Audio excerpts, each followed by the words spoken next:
آیا حضرت عمر رضی اللہ تعالیٰ عنہ کہنے لگے بھئی اللہ کی بندیوں، نبی کریم زیادہ حق رکھتے ہیں کہ ان کی حیا کی جائے، میں آپ کے سامنے کیا حیثیت رکھتا ہوں؟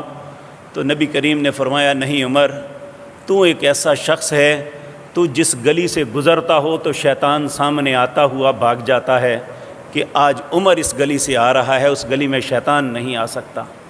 یہ عمر کے ایمان کی وجہ تھی، عمر کے کردار کی وجہ تھی۔ اللہ ہمیں بھی اچھا کردار بنانے کی توفیق دے۔ ہمارا کردار بہت کمزور ہے، کہنے والا ہے یا سننے والے ہیں۔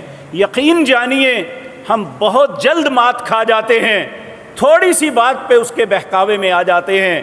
اللہ رب العزت ہی ہے جو ہمیں دین پہ قائم رکھے ہوئے ہے۔ اللہ تو ہی ہمارا مددگار ہے۔ اے اللہ ہمیشہ شیطان کے خلاف تو ہی ہماری مدد فرمانا۔